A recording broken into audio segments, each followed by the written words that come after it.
friends, welcome back to my channel. Sass here. I'm here to do the review for Love After Lockup.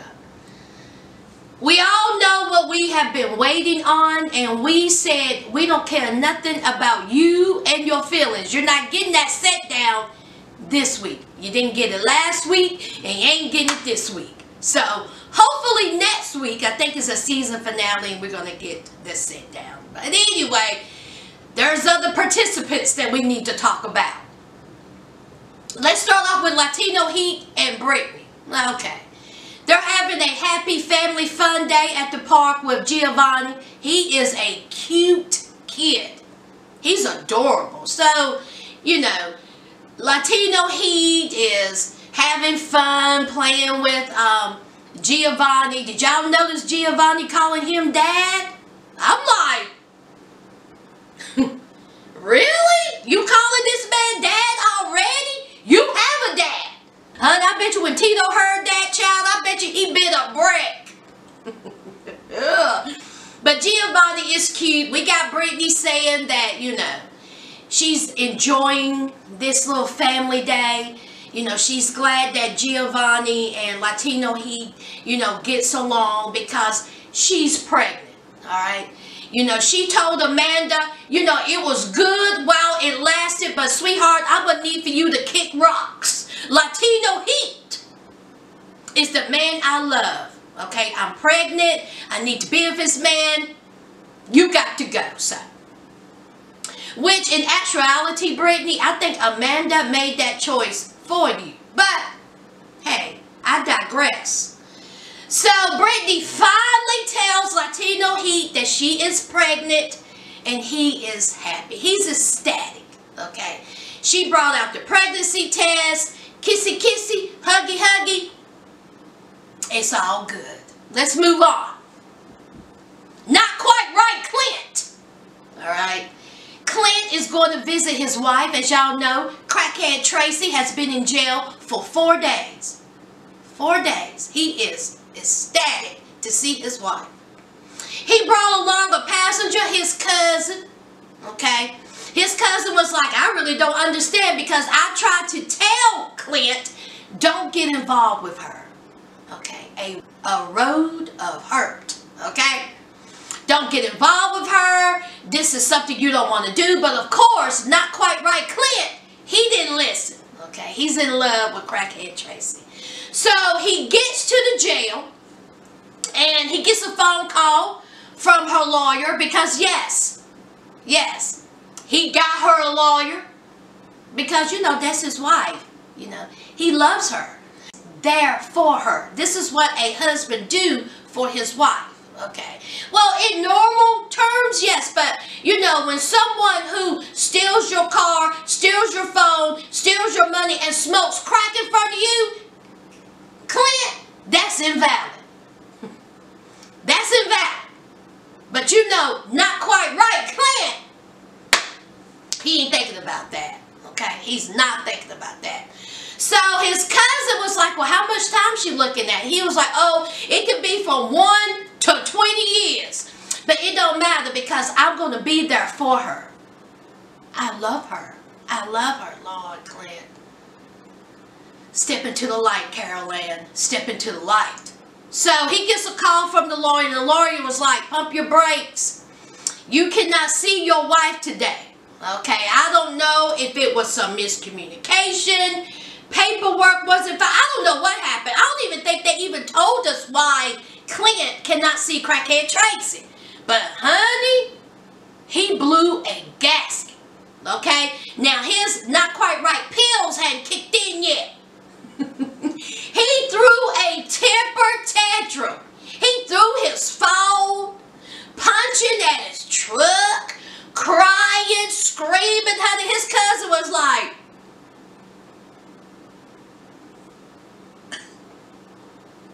maybe I should have stayed home. Clint acted a whole fool. I bet you everybody in that jail was looking out the window and was like, y'all, come here. Come here. Come here. Come here. Look at this fool, y'all. Now, who does he belong to? I bet you it was that crackhead Trace. That's her man. That's her man. I think Clint was beside himself. He was screaming, talking about, I love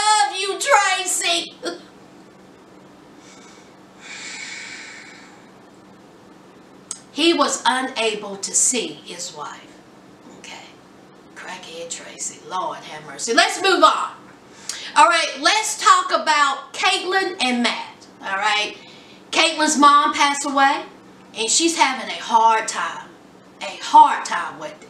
She's in the kitchen with Matt and Matt's mom. They're having breakfast. Thick cut bacon. Did y'all see that bacon? Honey, that bacon was thick. That looked like some of that fresh pig.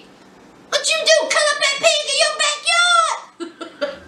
That pig, honey, that bacon looked good as hell. I was like, honey, what time is breakfast? So, they eat breakfast, and Caitlin looks like she has not slept at all. Okay, she's tired. She says she's going to the grocery store. She is frustrated with Matt. You know, when her mom first passed, Matt was there for her, consoled her, loved on her, you know, comforting her. You know, she needed him, and he was there. Well, honey, after that, it was a wrap. Okay, Matt is tearing up the bacon, eggs, and whatever else was on that plate on his cell phone, and she's like, I just don't understand. Okay, he was there for me in the beginning, but now he just don't care. Okay, I can't even get him to do something I asked him to do. She asked him to put something in the trunk of the car. Of course, he didn't do that. And she was like, you know, did you do that? He was like, it takes 5 minutes. I'll take care of it. And she was like, can you just do it now, please? So, of course, there's tension, frustration. So he goes out there, puts it in the trunk of the car, and she's, you know, every little thing he does, she's got a comment about it. She was like, you know, can you please not do this now? Can you please just be supportive? And he was like, I'm not trying to pick a fight. Okay? I'm trying to be there for you. And so she was like, all right, whatever. So they at this funeral home. And there is the funeral director and a grief counselor. Very pretty woman. She seems so sweet. A very nice demeanor. And honey, she ain't never met nothing like Caitlin and Matt. I bet she's like, Lord have mercy. What is this? So, of course, Caitlin and Matt tension. Now, I don't know what happened before them cameras start rolling, but something happened. Matt is sitting over here in New Jersey. Caitlin is sitting in California. Honey, that's how far apart they were. And Caitlin had her back to Matt. All right, so the funeral director was like, okay, here's your mother's remains. And Caitlin was like, I don't want to see it. You know, just keep it in the bag. I don't want to see it, you know. And so she was like, you know, how are you doing? And so Caitlin immediately said, I'm not doing good. Okay? He ain't here for me. That woman was like, what is it? Honey, that woman is there for grief counseling. She ain't there to be a marriage counselor. What is what? So, Caitlin proceeds to tell this woman that Matt is not there for her. Matt hasn't done anything she asked him to do, and it just went on and on and on. Okay. Now that led into Matt cursing, Caitlin cursing, Caitlin going in and out of the room, Caitlin going into the other dark room, you know, Matt telling her to pipe down, cursing, he don't have time for this. Caitlin was like, no, not on this day. She storms out with her mom remains in a bag.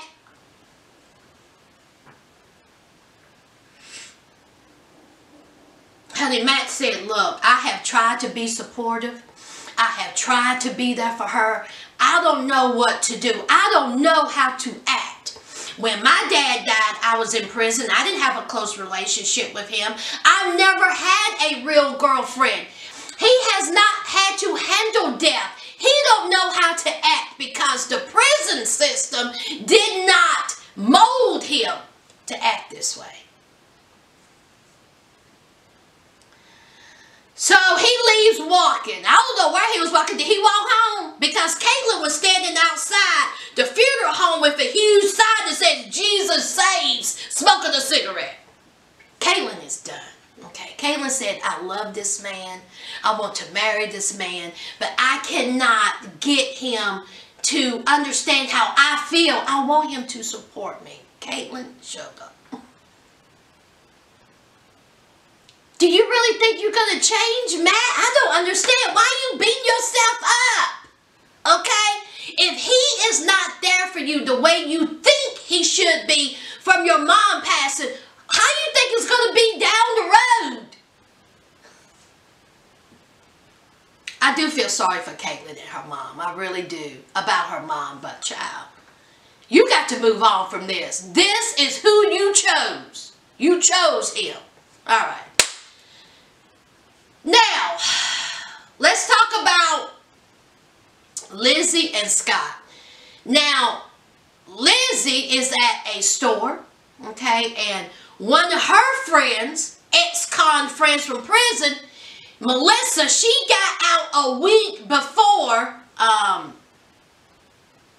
Lizzie. They showing up, they're talking, and so Melissa was like, oh, okay, what's been going on? And here's Lizzie. I got something to tell you. I got something to tell you. Guess what? I's getting married. I's getting married. And Melissa was like, oh, really? You're getting married? And she was like, yeah. She was like, of course. And Melissa was like, when I got out of prison, I don't want no parts of it. I'm trying to get my life right. I don't want no parts of no relationship. Why are you getting married? And Lizzie was like, well, I love him. He takes care of me. Okay? He loves me. He's there for me. And he said that he would take care of me. I love him. And that girl was like, okay, well, what is he getting out of it? And she says, he gets hugs and pecks. Y'all, what's wrong with Lizzie? What's wrong with her? Why does she act like a child? She don't even act like a grown woman. She act like a teenage girl. I mean, it just blows my mind. And Melissa said, well, it seems like to me that you are using this man. And she was like, no. No, I love this man. Okay? I love Scott. But you know what? Let's not talk about him, all right? Okay? I know you fresh out of prison just like me. We need clothes. Let's shop. On Scott's dime. Okay, so they're shopping. Meanwhile, broke down Scott is on the phone with his best friend. That black woman who has told him repeatedly to don't get involved with Lizzie.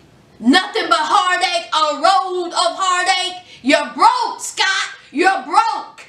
All right, she told you this. Here, broke down Scott is crying, whining on the phone. Honey, she a better woman than me. There is no way I will sit on the other end on that phone and listen to a grown man cry.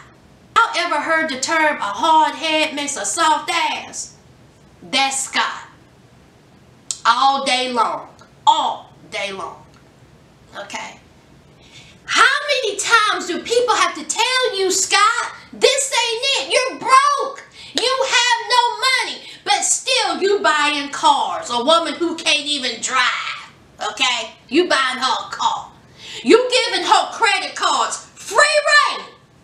And you on the phone talking to your best friend about what you gonna do. You don't have no money. What he needs to do. I'm broke. I'm scared that if she finds out I don't have money, she's gonna break up with me. Like I said, his friend is a better woman than me. Because as soon as I seen his name or number pop up on my phone, dial tone every time. I'm not here to listen to your problems, okay? I can stay depressed by myself. Why do you need to add on to it? Shut up, Scott. Shut up. Ugh. He makes me sick. Just, okay. So back at the store of shopping, they got all the, I think it was like 4 bags of clothes, $1,900. Lizzie was like, I was a little bit nervous, because we went out to dinner, it got declined. But honey, this time, ching, ching, ching. Honey, it went through. So she goes back to the hotel, where they're staying, because, they don't have no place to live, apparently. Jasmine comes up. She says she has been running. Apparently, Jasmine don't have a job. Okay? Don't nobody on this show work. Okay? So, Jasmine meets Melissa. Melissa meets Jasmine. And so, Jasmine looks at the bag and was like, what's this? And she says, here's Lizzie. We went shopping. And Jasmine says, how? Scott's credit card. And Jasmine says, oh my God, are you kidding me? So Melissa was like, all right, I got my clothes. I'm out. Honey, Melissa booked. She was like, bye, Lizzie, thanks. Tell Scott thanks. She wasn't having no parts of this. So Jasmine goes off. Jasmine was like, I cannot believe that you purchased all this stuff. Okay, here we go again. He bought you a car. He's buying you gifts. He's giving you his credit card. When is this going to stop? And so here's Lizzie. Stop it, Jasmine, stop. He loves me. I love him. And so Jasmine was like, man, get up out my face, you greedy bitch. I'm sorry. Let me stop. She done called her mama a greedy bee, y'all. She done called her mama that. And here's Lizzie. Jasmine, you stop it right now. Jasmine, you come listen to me, Jasmine. You stop it. You stop it, Jasmine. Come here, Jasmine.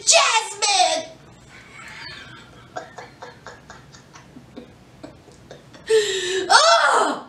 Now let's talk about the trio of fools. As we know, Michael is on his way to the airport to pick up Megan.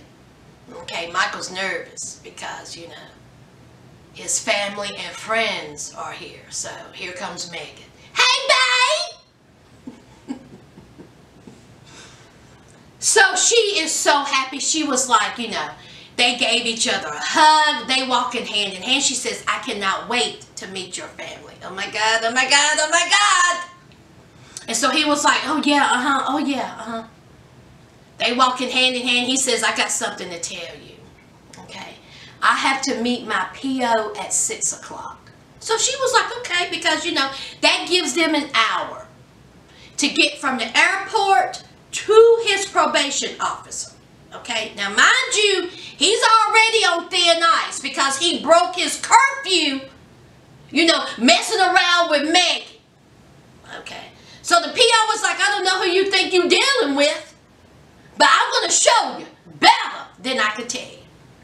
All right, now I don't know what happened, miscommunication, wrong address, but they ended up in the wrong city of where this probation office is. All right. Michael is blaming Megan, talking about she don't know how to read a GPS. Michael, why didn't you take care of this before you went to the airport? Why couldn't you see your PO before you went to the airport? This is all on you, boo. You the one cutting it close to your fate. You did that. Megan didn't do it. Okay? Megan got her own problems. But you can't put this on Megan. This is your PO. You're a grown man. And you cannot even put in the correct address. Child, please. So here's Michael. Going in and out of traffic. Flying like he's going 80 down the road. Alright? Smoking a cigarette. He pulls up to the PO office 5 minutes late. Honey, they waiting on him. They was waiting outside. And they said, nah, we say 6 o'clock, right? It's 6:05. What is calling that? Not only did Michael show up late, the PO was like, we told you 6 o'clock. You're supposed to be here at 5:55. What's going on with you? Not only are you late, you show up driving. You don't even supposed to be behind the wheel. Ooh, Lord, Michael is a special kind of color. Side note, my subscriber, Rhea, she contacted me and she sent me the link of Michael's Instagram Live. Y'all, he went live sometime. He out of jail. And people kept asking him in the comments, are you with Sarah, are you with Megan? Of course, he didn't answer. You know, he was just like, you're going to have to wait to tune in. Honey, he got all these shoes on the wall, Jordans. He looked like he just woke up. Okay, he still had sleep in his eyes. His hair was all disheveled. Somebody asked him who braided his hair. He said, I braid my own hair. I don't need nobody to braid my hair. I'm multitasking.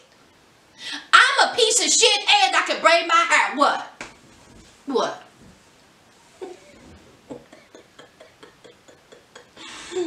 Back to the story at hand. So, he goes to jail. Honey, they put him in handcuffs. Here's Megan in the passenger side like, what is going on? Megan, this is what you want, girl. You lost your virginity to this? Okay. And she's like, you know what? She says, I feel violated. They went through my bags.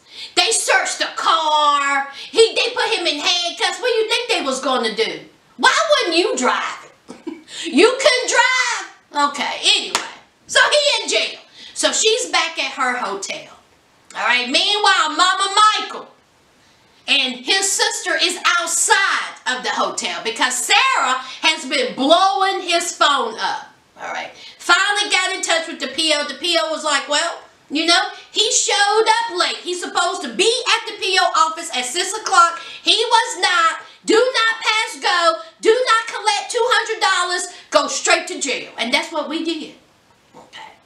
So his mama is crying and his sister is upset because his mom's like, I'm tired of this. I have been going through this for too long. But she's putting her blame on Megan.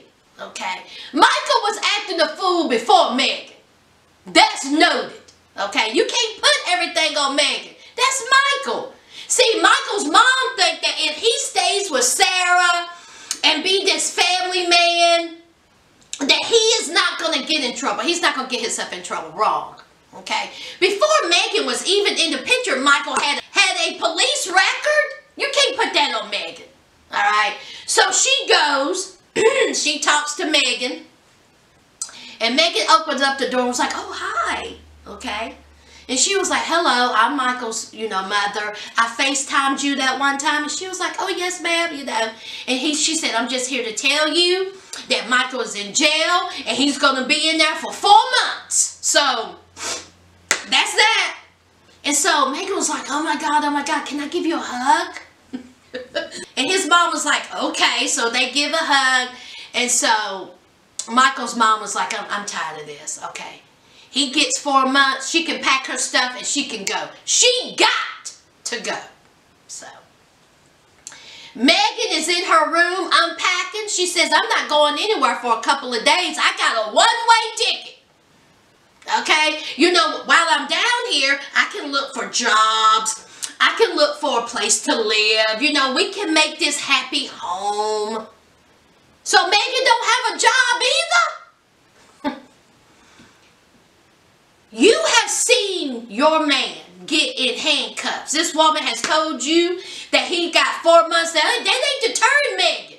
Megan is like, this is my boo. I waited 2 years. I can wait 4 months. Okay. All right. So, Megan's going to stay. So, we have Sarah and Michael's mom and Michael's sister, out to breakfast. And so, Sarah was like, look, I'm trying to understand this, okay? How in the world did he miss his PO visit? He had 5 hours. What happened? And so Michael's mom said, I'm trying to understand that. Now, we all know Michael's mom know the truth. He was messing around with Megan. But Michael's mom said, my name Bennett, I ain't in. It is not for me to tell this woman about Megan. That's Michael's. Michael got to tell her. And that's the truth. So, Sarah said, something's up. Something is up. I don't buy it. Something is fishy. That's that, y'all. That is that. So, next week is to sit down, and I can't wait. Y'all know what to do. Leave a like, comment, and subscribe. And until next week, friends. Bye.